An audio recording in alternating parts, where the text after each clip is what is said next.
Ya, Assalamualaikum warahmatullahi wabarakatuh. Saya Prasetya Wardana. Kali ini saya akan mempresentasikan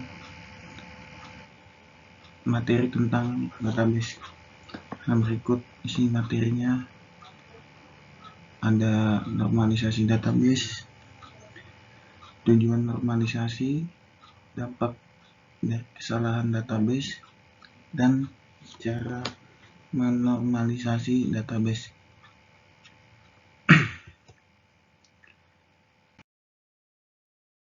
Normalisasi database adalah sebuah proses yang dilakukan untuk melakukan pengelompokan atribut beberapa kumpulan data yang membentuk sebuah entitas secara sederhana yang bersifat fleksibel, non-redundan, serta mudah untuk melakukan adaptasi.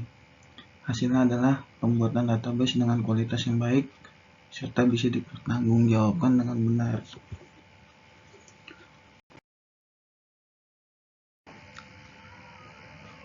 Adapun bentuk normalisasi pada database ini terdiri dari 6 bentuk pada ilmu basis data. Di antaranya sebagai berikut.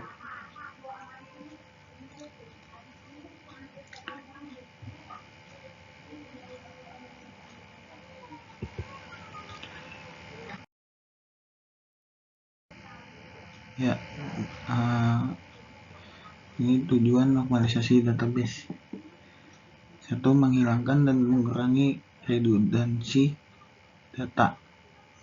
Yang kedua, memastikan dependensi data berada pada tabel yang tepat.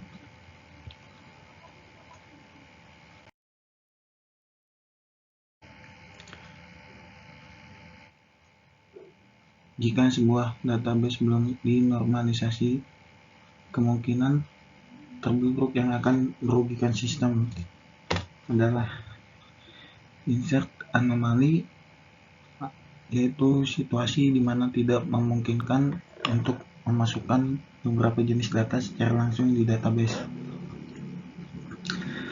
Update anomali, yaitu situasi di mana nilai yang diubah mengakibatkan ketidakkonsistenan database, yang artinya data yang diubah tidak sesuai dengan yang diinginkan. Delete anomali, yaitu penghapusan data tidak sesuai yang diharapkan, yang artinya data yang seharusnya tidak terhapus malah terhapus.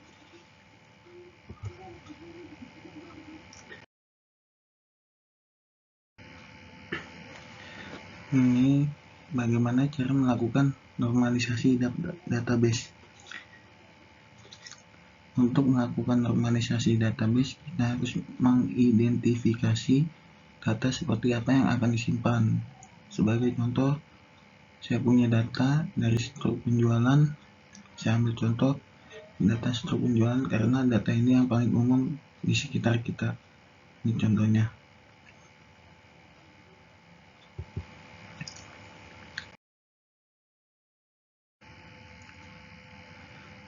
Ini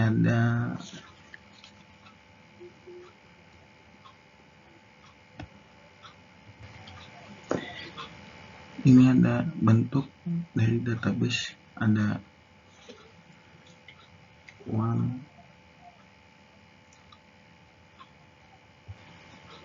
ini ada bentuk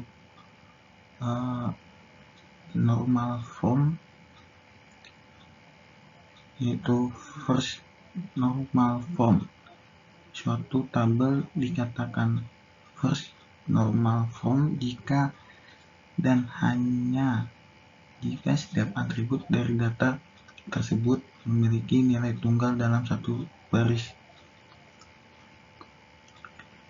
Ini contohnya, yang intinya dari normalisasi first normal form tidak boleh ada grouping data ataupun duplikasi data.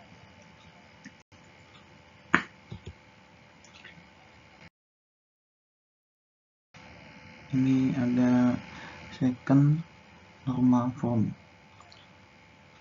Syarat second normal form adalah tidak diperkenankan adanya partial fungsional dependensi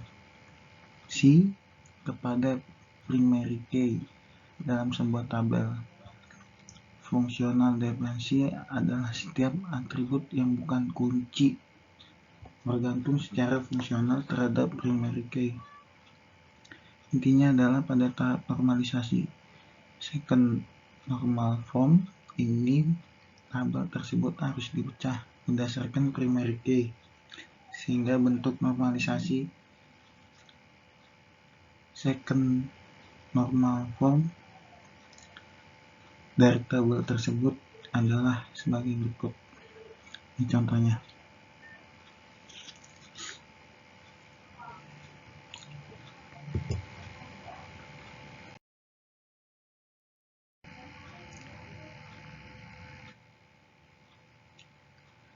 Ini ada third normal form. Pada third normal form tidak diperkenankan adanya partial transitive dependensi dalam sebuah tabel. Apa itu transitive dependensi? Transitive dependensi biasanya terjadi pada tabel hasil relasi atau kondisi di mana terdapat 3 atribut A, B, C. Kondisinya adalah A, B, dan B ke C. Maka C dikatakan sebagai transitive dependensi terhadap A melalui B. Contohnya pada atribut Q di Y kolom tersebut tidak bergantung langsung pada primary key kode faktur, melainkan bergantung pada kolom kode barang. Jadi setelah dinormalisasi, third normal form akan menghasilkan tabel berikut. Contohnya.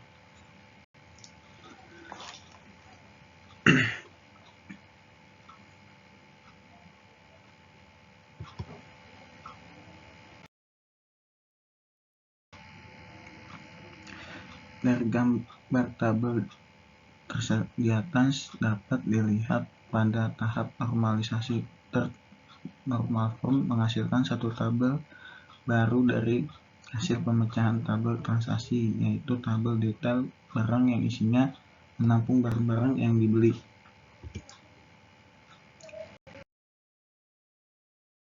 Kolom harga pada tabel detail barang digunakan untuk menyimpan harga barang pada saat proses transaksi. Jadi meskipun kolom harga pada tabel barang berubah, harga barang yang ada pada tabel detail barang tidak ikut berubah.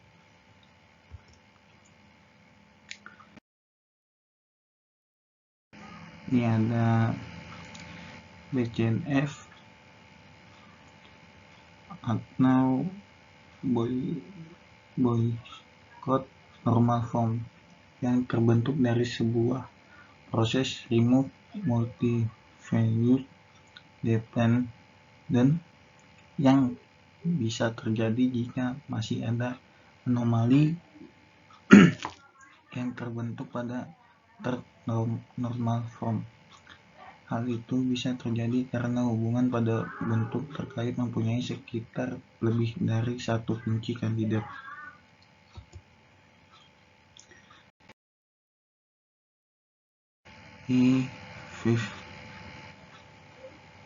Fifth normal form adalah sebuah tahapan yang digunakan untuk mengantisipasi terjadinya kasus join dependent yang kemudian bisa membuat perpecahan hubungan menjadi dua. Jika hal tersebut terjadi, maka bisa berdampak di mana kedua hubungan tersebut tak bisa disatukan kembali. Pada tahapan yang terakhir, Beberapa proses normalisasi database akan diawali dengan menguraikan data dalam bentuk tabel terlebih dahulu. Setelah itu, data baru akan dilakukan analisis sesuai dengan syarat dan ketentuan yang berlaku hingga menjadi beberapa tingkat yang ada. Apabila pada tabel yang dilakukan pengujian ternyata belum memenuhi syarat khusus yang berlaku, maka langkah selanjutnya adalah untuk memecah tabel menjadi beberapa tabel sampai menjadi bentuk yang lebih sederhana yang sudah disesuaikan dengan kebutuhannya.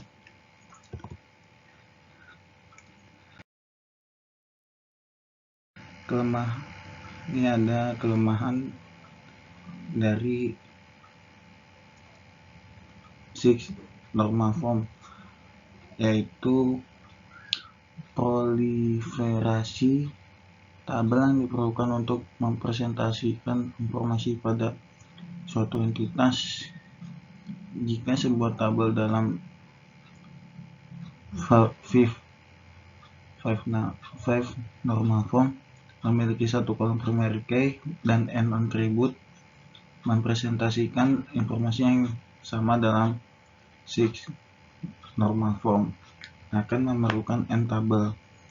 Pembaruan multibidang ke-1 catatan konseptual akan membutuhkan pembaruan ke banyak tabel, dan menyisipkan dan menghapus juga akan membutuhkan operasi di beberapa tabel. Oleh karena itu, pada database yang dimaksudkan untuk melayani kebutuhan pemrosesan transaksi online, Six Normal Form tidak boleh digunakan.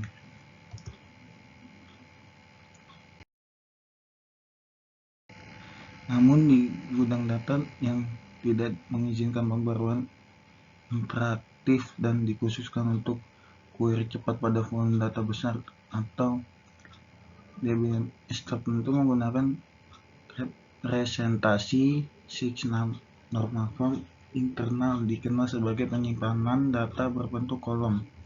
Dalam situasi di mana jumlah nilai unik kolom jauh lebih dikit daripada jumlah baris dalam tabel penyimpanan berorientasi kolom, kemungkinan penghematan ruang yang signifikan melalui kompresi data.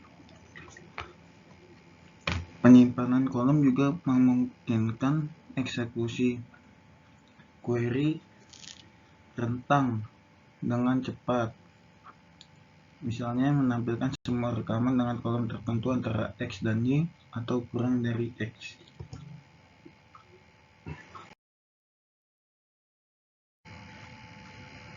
Terima kasih, sekian dari saya. Assalamualaikum warahmatullahi wabarakatuh.